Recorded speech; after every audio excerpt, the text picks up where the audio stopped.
Estamos ya en contacto, creo yo, con Claudio Lozano. Claudio, buenas tardes, ¿cómo te va? ¿Qué tal, Mario? ¿Cómo estás? Bien, bien. Bueno, Claudio, un gusto volver a hablar contigo y además a mí me llegó un documento que hicieron ustedes que realmente me parece muy bueno, aunque te tengo que decir con una mano en el corazón, muy distante de lo que observo como potencial política económica del gobierno, pero eso lo dejamos en todo caso a un costado por el momento y vayamos al grano sobre los temas que ustedes han ido señalando y las propuestas concretas. Ustedes en ese documento, uno de los títulos es un shock de fortalecimiento de la situación sanitaria. ¿Por qué no nos explicás un poquito qué es lo que quieren decir con este shock? Bueno, la verdad es que los números, lo primero que nosotros decimos es que el gobierno tiene que rectificar sus políticas porque el escenario que tiene en el 2021 no tiene nada que ver con el que en algún momento pensó y que en todo caso dio como resultado el presupuesto nacional aprobado en su momento a finales del año pasado. Uh-huh. El gobierno pensó que iba a tener un acuerdo rápido y sencillo, sin condicionalidades, con el Fondo Monetario Internacional. Eso no ha ocurrido. El gobierno pensó que la pandemia iba a estar controlada y eso tampoco ocurrió. Y el gobierno pensó que la recuperación de la actividad económica iba a tener impactos importantes en el empleo y en los ingresos y que iba a implicar un descenso en los niveles de pobreza y una mejora en la situación social. Esto tampoco pasó y la verdad es que de la mano del proceso inflacionario vivido, la idea de una reactivación mercado internista con impacto en el empleo y en los ingresos desapareció y tenemos una recuperación de la actividad económica que ha estado centrada fundamentalmente en el sector exportador y en algunos renglones del mercado interno vinculados a los sectores de altos ingresos. El resultado es que con niveles de actividad económica que están igual o por encima de lo que era la prepandemia, uh-huh. La pobreza está como si estuviéramos en una caída de 20 puntos con la cuarentena estricta de marzo y abril. Prácticamente en aquel momento la pobreza trepó al 47%, la última medición del INDEC en el último trimestre del 2020 es 45,3%, o sea que a pesar de la recuperación la pobreza casi ni se movió y seguramente el primer trimestre del 2021 ha empeorado porque la relación entre ingresos y salarios, entre ingresos, salarios y precios, no se ha modificado, han seguido deteriorándose. Por lo tanto, como todo cambió, las políticas deben cambiar y en este sentido nosotros creemos que los números sanitarios de la Argentina exigen, desde nuestro punto de vista, restricciones sanitarias incluso más duras que las que el gobierno tomó. En nuestra opinión se necesita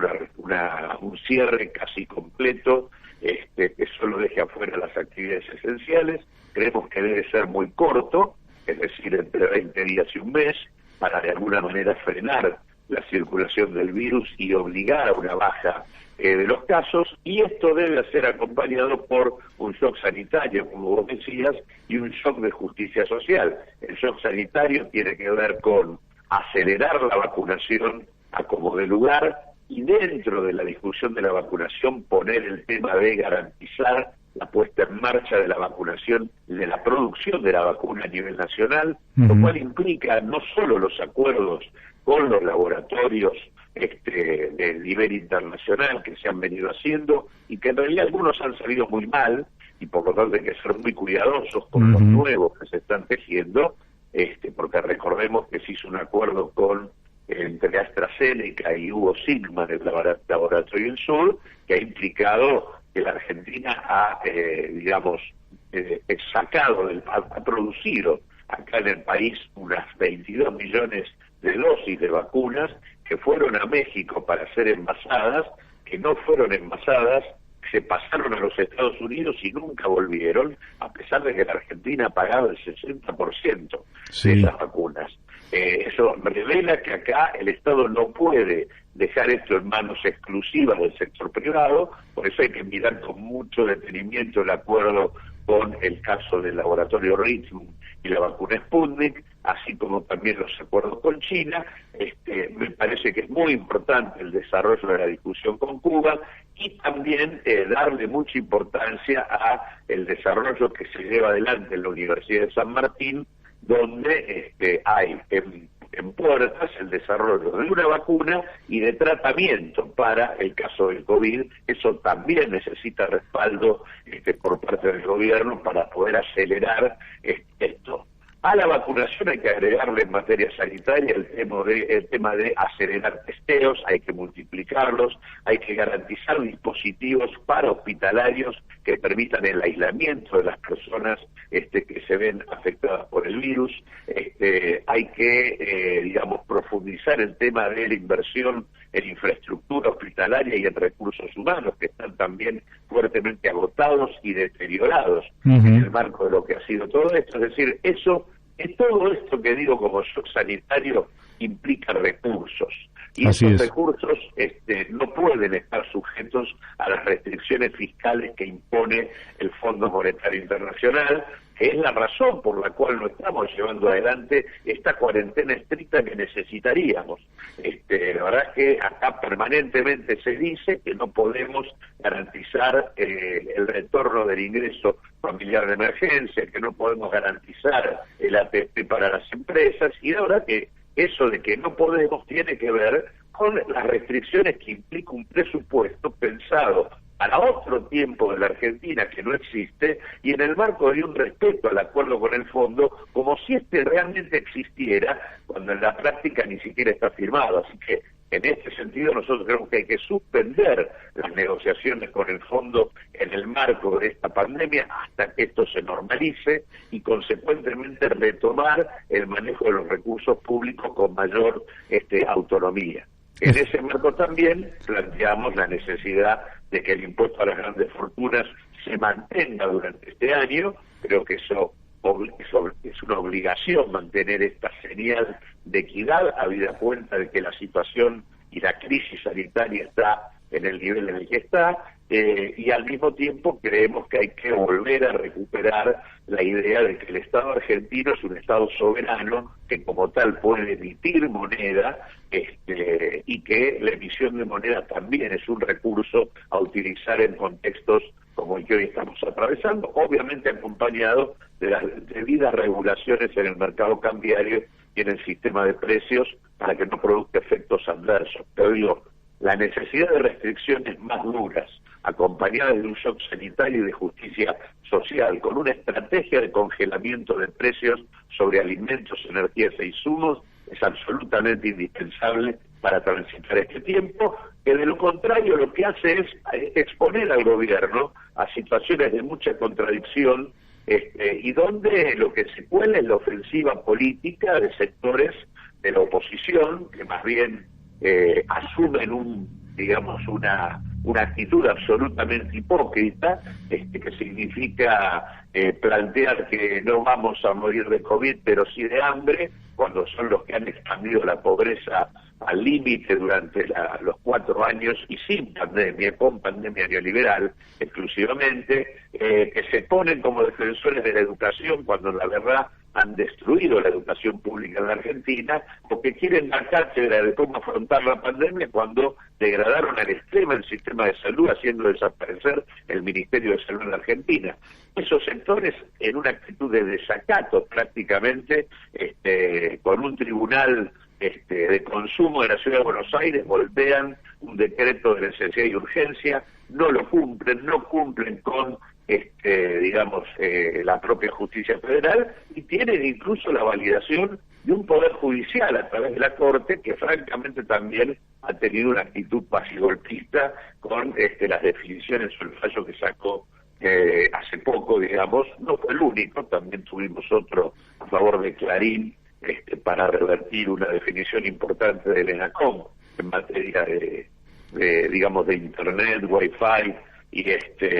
telefonía celular y demás, pero hay que rectificar urgente el rumbo, porque digamos, se corre el riesgo de perder el apoyo social que necesitamos en un contexto electoral donde le puede dar un hándicap a sectores que sería razonable que no retornen a tener poder político en la Argentina. Ahora, Claudio, yo cuando leo el trabajo de ustedes veo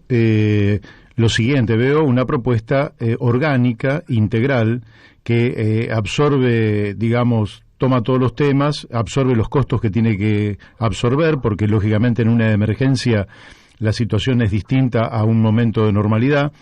Es un momento donde si hay que emitir, se emite, donde si hay que atender las situaciones más graves, se atienden, y es comprensible para cualquiera que lea el trabajo de ustedes, tanto sea el shock sobre la situación sanitaria como el tema de la justicia social y la redistribución del ingreso en esta etapa, como la suspensión de las negociaciones y los pagos con el Fondo Monetario Internacional y el Club de París, cosa que parece absolutamente razonable, de la misma manera que las grandes fortunas, etcétera. Ahora, lo que uno ve de parte del gobierno dista mucho de esto. El gobierno da la impresión de no poder comunicar con claridad cuáles son sus objetivos y cómo va a abordar la realización de esos objetivos. De manera que el que está afuera, yo siempre he dicho que, más allá de que hemos tenido una mirada distinta respecto a cómo el gobierno abordó el tema de la pandemia, pero eso es otra discusión, siempre hemos dicho desde aquí que se acata lo que el gobierno plantea, porque en una situación de emergencia lo peor que podemos hacer es anarquizar el sistema político o anarquizar a la población. Pero no se observa de parte del gobierno la manifestación de un plan orgánico, integral, donde todo el mundo pueda decir, bueno, perfecto, esas son las medidas que hay que tomar, esas son las medidas que decidió el Poder Ejecutivo Nacional y ellas son las que vamos a acatar. ¿Qué es lo que pasa con el Poder Político que no da señales claras, más allá del tema de la Corte, que en todo caso después te pregunto un poco más en profundidad? Mirá, yo lo que creo es lo que te mencioné. Creo que el gobierno previó un escenario y ese escenario no está. Y quedó preso de ese escenario y consecuentemente le está costando salir, entre otras cosas, porque en ese proceso estableció un vínculo con el Fondo Monetario Internacional en función de una negociación, y esa negociación tiene condiciones, tiene límites y plantea cuestiones que yo creo que deben ser digamos, que el gobierno debe ponerle un límite a esta cuestión. Creo que han aparecido algunas cosas en los últimos días que abren más posibilidades. La manifestación hecha por aproximadamente 70 legisladores del Partido Demócrata en los Estados Unidos pidiéndole al fondo que suspenda digamos, todo tipo de imposición que implique recorte de gasto en los países, y particularmente señalando también el caso argentino. Me parece que está mostrando que esto que estamos planteando nosotros, lejos de ser una cosa descabellada, es una cuestión de sentido común. Como es de sentido común el tema de cobrar impuestos a quienes no tienen,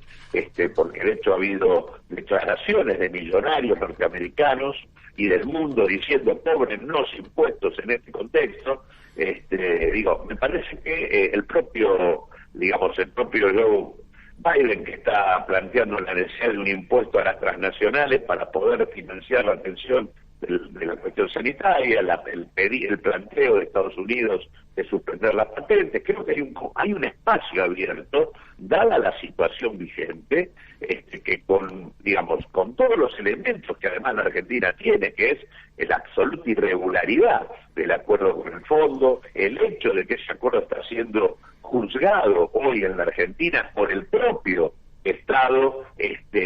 sobre la base de un señalamiento de absoluta inconstitucionalidad. Me parece que son todos elementos que nosotros hemos planteado desde hace tiempo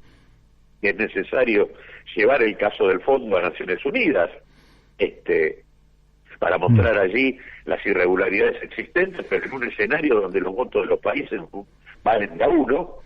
Está claro que el cambio de gestión en los Estados Unidos y el papel lamentable que los Estados Unidos cumplió respecto al acuerdo con el fondo con Argentina en la etapa pasada, le está haciendo tomar definiciones para de alguna manera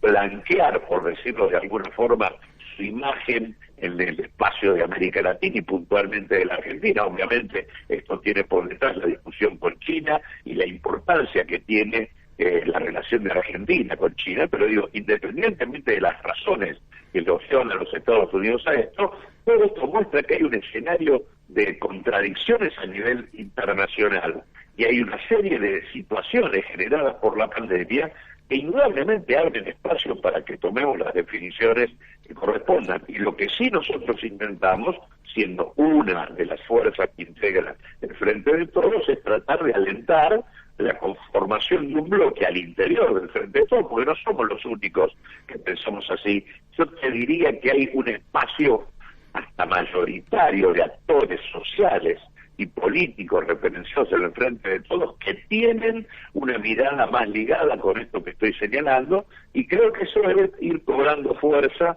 y creciente presencia en las definiciones. A eso apostamos y a eso vamos. ¿Y qué institucionalidad tienen al interior del Frente de Todos como para poder abrir un debate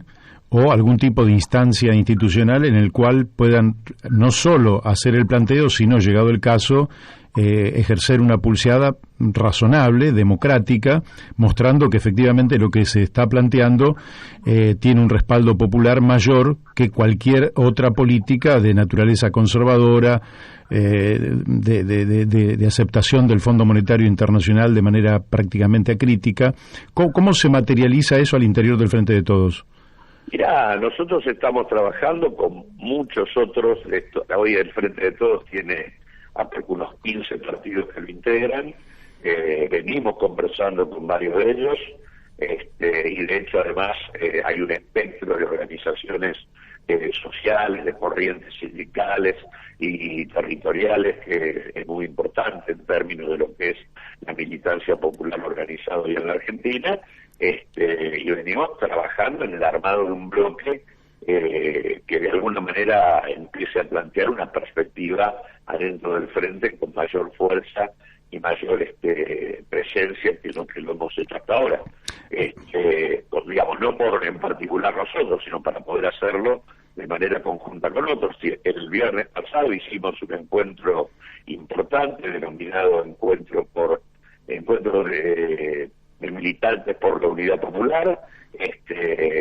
Abrimos un debate, hubo 200 dirigentes de distintas organizaciones y de las 24 provincias de la Argentina.